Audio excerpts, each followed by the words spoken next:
Hey, everybody. Okay, from iRacing champion to two-time Daytona 500 champion, William Byron. We're going to talk with him, plus Daytona International Speedway. Oh, she broke some hearts this weekend, didn't she? We're going to break it all down here on NASCAR Daily. Happy Monday, everyone. It is February 17th.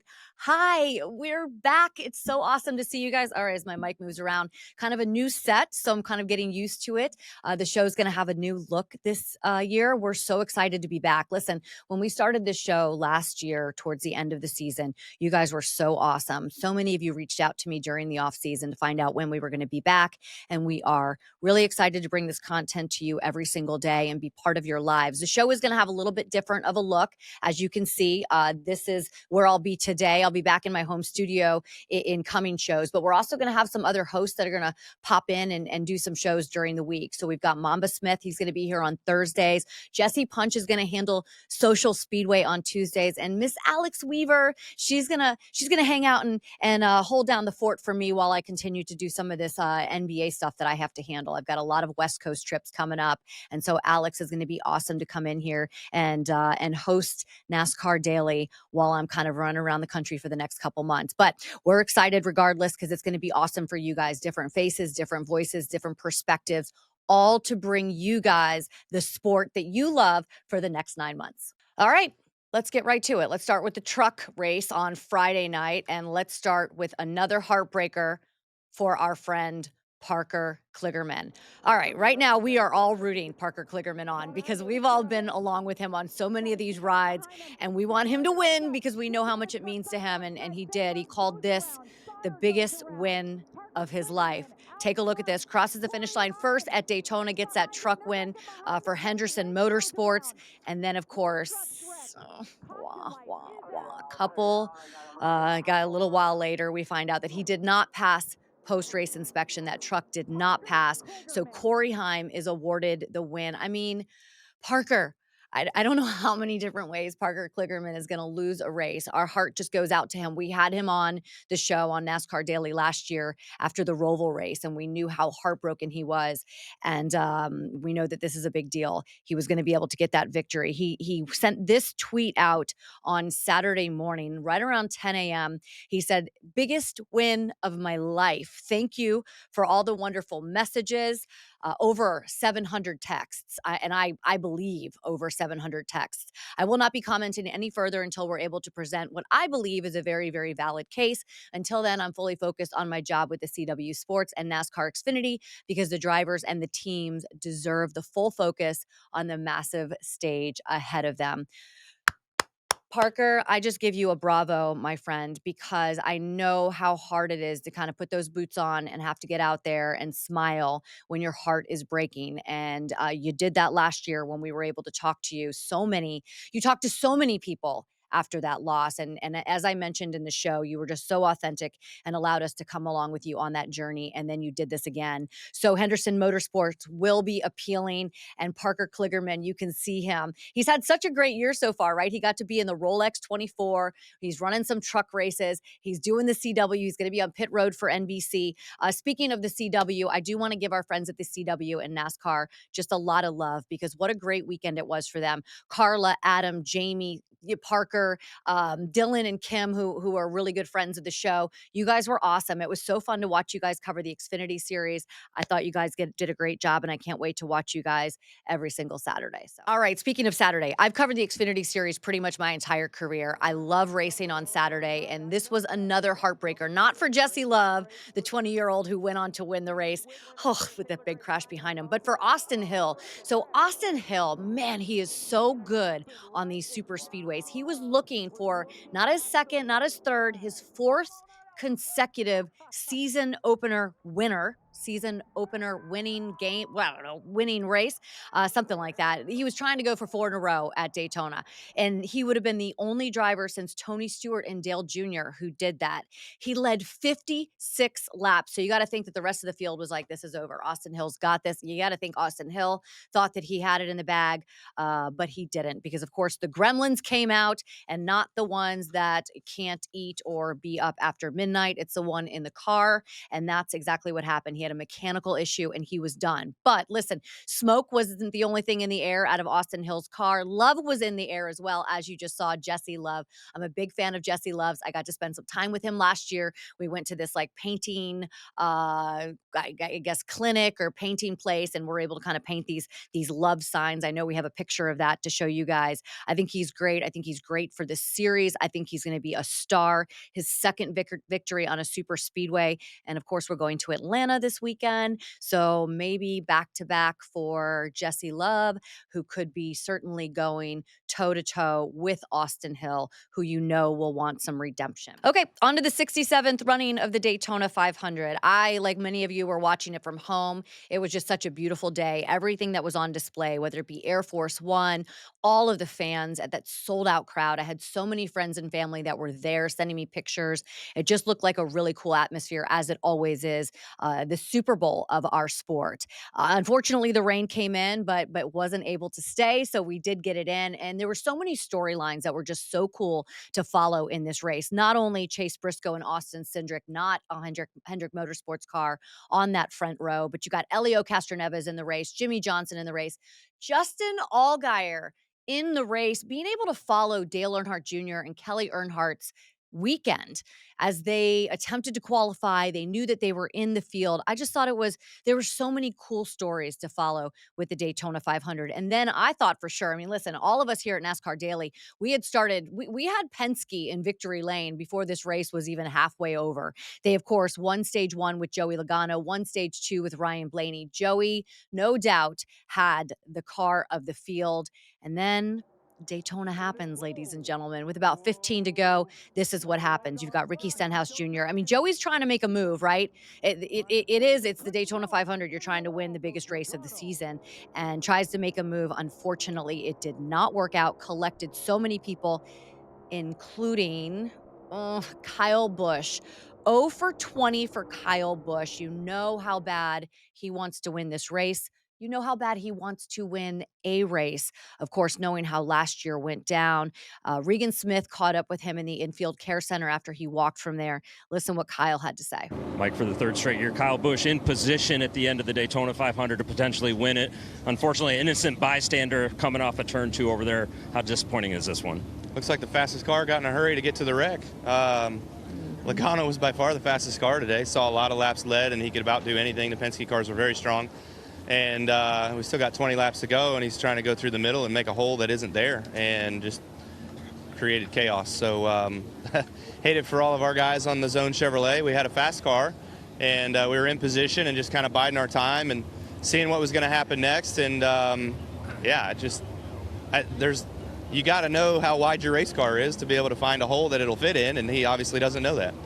So disappointing for Kyle Busch. Like I said, 0 for 20 in this race, hasn't won in a really long time. And he has been, as you just heard Regan say, right there at the end of the Daytona 500 so many times. In fact, if you remember, he was the one that pushed Denny Hamlin to one of his wins, kind of being the team player at Joe Gibbs Racing. It's been right there, and he has not been able to do it. And that's the thing that you just feel for him, because obviously you only get one shot at the Daytona 500. But as far as Joey and Ricky are concerned, I don't think anyone is surprised just to see how aggressive those two were. Now, am I surprised they did it with 15 to go? Maybe a little. But Joey and Ricky, both, by the way, who have won Daytona 500s, are two of the most aggressive race car drivers on the field, in the field, on the track. They will personally tell you that. And so you have to know that Joey knows that Ricky's not going to give, and Ricky knows that Joey's not going to give. Again, a little surprised they did it with 14 to go and not with 4 or 3 to go.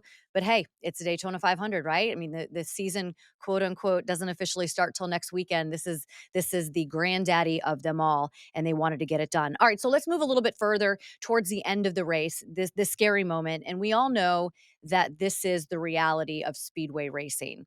The reality of speedway racing is that there's going to be a big one, especially when we're coming to those closing laps. Unfortunately, sometimes, and now more than once for Ryan Preece, the reality of speedway racing has also been this going airborne. The second time that we've seen this car, or Ryan Preece, I should say, go into the air and flip. And you could hear the broadcasters' voices, the shock that this happened to him again. And a lot of times when these drivers come out of the infield care center, you hear them say, "Yeah, I'm good. I'm fine. It's okay." I remember Joey Logano kind of talking in recent years where you did hear the concern and the fear, and I think that's also what you heard. I know that's also what you heard from Ryan Preece. Listen. Yeah, I don't know if it's the diffuser or what that makes these cars like a sheet of plywood when you walk out on a windy day. But when the car took off like that and it got real quiet, all I thought about was my daughter.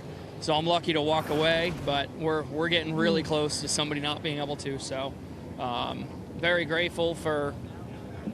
Yeah, that sucks. We just had. I mean, this thing was fast, and thanks to Build Submarines, thanks to Kroger, Castrol, Mohawk, Fifth Third Bank, everybody at RFK Racing. It's frustrating when you end your day like this. We're glad you're okay. Thanks, Ryan. When he said, "When I got quiet, all I thought about was my daughter," uh, I think any one of us that has a pulse can feel that moment and feel the fear that he must have felt at that time, and I can only imagine what his family felt. So here's my dilemma with this. I am the first one. I mean, I love super speedway racing. I love the danger that comes with super speedway racing. I remember early in my career, I'd be the first one when there would be a huge wreck to jump up and get kind of excited at the drama that was playing out on the racetrack. There was a shot where Ryan Preece was kind of flying through the infield and you could see fans that were on the haulers with their hands up in the air. So you know that the fans are watching this as well and getting excited for this danger that obviously none of us can put ourselves in. My question is, where is the balance between enjoying speedway racing and the danger that it presents and keeping these guys safe?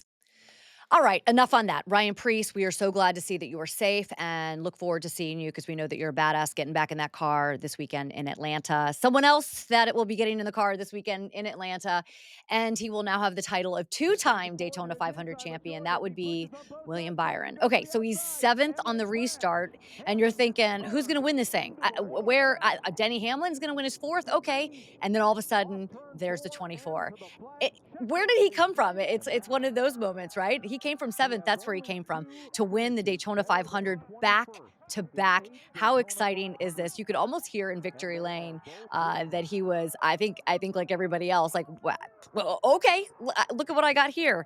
William Byron this morning is doing, media down at Daytona and was awesome enough to kinda give us some time, so here is my chat with Willie B. Hey, it's William Byron. Second time in a row that I get to talk to you after the Daytona 500 as a winner. Super excited. Listen, when I sat Yeah. down with you last year, though, you did not have the ring because you said it was too cocky, but I just saw the bling. So let me see it. Yeah, I we're love keeping it. it on display today, so it's a pretty cool one. They did some upgrades this year. So Like what? Tell me about. Tell me what kind of it's upgrades. just a little bit, I don't know. It looks yeah, it's just the logo is a little bit more simple this year, so looks nice. It looks clean. All right, full disclosure, we're taping this at 8:45, and my friend, you look very like Sprite and awake. Did we get a good night rest, or did we hang with the fam too late? No, we ended up at Waffle House with my whole team. So it was a late night. I had about an hour of sleep, maybe if that. But yeah, I'm running on adrenaline, so Good. hopefully that carries me through. Good. All right. Listen, in your post-race interview, I had a really hard time gauging your emotions. And I know that you're not a guy that kind of like gets really emotional and over the top, but what were you feeling in that moment? Yeah, I didn't know how to feel. I felt in some ways I felt like just the way that the nature of the race, I was in shock, just the way Mhm. that it played out. So I don't feel like I had a sort of a genuine reaction because I just was trying to understand it myself, and um it was crazy. I mean, the end of the race was wild, and I do think as I got a chance to really watch it back, I realized, you know, it really set in, and I honestly had more emotion in a positive way after I got a chance to watch it and see how it played out. It was honestly a really in my opinion, I'm sure I'm biased, but it was a really cool finish. The way the car kind of came out of the corner and just came out of the smoke, so that was kind of cool. Two-time Daytona 500 winner. That's crazy. How does that sound? That's crazy. Yeah. Yeah, honestly, it's insane. I think when I started racing, I never thought like in my wildest dreams, I never thought that I was gonna, win a Daytona 500. But I think that for me, the goal was just to race cars, and I'm fortunate to be in that position, and Yeah. it just continues to grow, and it's just kind of grown, beyond my wildest dreams, and even my family. I think that's what's cool to, my dad always reminds me of that. He's like, look where you started, and he'll send me things to keep me motivated, and it's Aw. pretty cool. What did he send you before yesterday's race? Yesterday's he didn't say anything in particular, but I remember over the off season he sent me something just on a random Wednesday in December. He was like sending me something of my first Legends car win, and uh Aw. just reminding me of kind of where it started, and it renews your love for the sport and why you do it. I love that. Yeah. What's left for you today? What else do you have to do today, William? I think I have a lot of interviews, so And are but they wrapping a you? Because lot I was more. told I have 7 more minutes with you. But if they're like Oh this no, on you're the other good. end, you gotta go, okay. No, you're good. But Because yeah, I here we have are, we're a just few talking more about Japan interviews. and stuff, and you're like, I heard someone asking you questions about Nutella, and so I was like, "Hey, he's just covering all bases today." Yeah, no, we do a few of those, and then I think we're doing Monday Night Raw, I believe, in Charlotte, so I just that'll pulled be up fun. here, and the everywhere, the trucks are everywhere. Really? Yeah, Yeah. I've never been, so I'm kind of excited. Are you gonna, like, It'll be get interesting. in the ring? Are they gonna oh, look at that. You could just bring that I hope. that ring, and that'll be enough. Yeah, I hope I don't get decked. So I'm just hopeful that they don't. Yeah. I I'm don't just you hopeful would, they like, don't hit? use I me don't as a think they prop. actually will, like, use you as a prop, like, instead of a chair, just use Yeah, William Byron as a chair. yeah. All right, William, I know you're running on an hour. Get some coffee for you. I appreciate it. I'm really happy for you, dude. Really, really happy Thank for you. you. Love calling you a two-time champion. Every time I see you, every time I interview you, now that's what I get to call you. Drew Blickensturfer, I do the same thing for every single time. You That's got to give him awesome. the credit. I'm really happy for you, and I'm really looking forward to see how this year goes for you. Yeah, I appreciate it, and look forward to hopefully see you at the golf tournament this I year. will be there. I've already got Cool. my invite. Awesome. All right, Awesome. bye. See you, Shannon. Thank you. You're welcome. All right. So last year, this is where we would do the best day ever. Every single Monday, we would kind of tell you who we thought had the best day ever. I don't know if we're going to do that this year. We might get into that. But I just wanted to close this first show of the 2025 season, kind of sharing with you guys something that's very important and special to me. This is actually my 20th year covering NASCAR. So I started in 2005 at WCCB here in Charlotte. I was hired at Speed Channel the following year in 2006, or actually at the end of 2005, I should say, to do NASCAR Nation. Shout out NASCAR Nation. And so now for 20 years, I've been part of the sport. I've had great interviews, I've had terrible interviews, I've been yelled at, hugged, whatever, sat through rain delays. I was pregnant on pit road, wore an expandable fire suit. I mean, anything that you could possibly think could happen has happened over the last 20 years. And I am so excited to be starting my 20th season, especially in this format, to be able to talk to you guys every single day and have some fun and tell some stories. It's going to be really exciting. I thank you guys for following along during my career and always being so supportive, and continue to support us, right? You can subscribe to your podcast where you can get NASCAR Daily every single day. You can also watch us on NASCAR's YouTube channel. So we're going to have a lot of fun over the next 9 months. As I mentioned, some different folks who are going to be sitting in the seat tomorrow. Miss Jessie Punch will be here for Social Speedway, one of my favorite days of the week. So don't miss it. We'll see you then.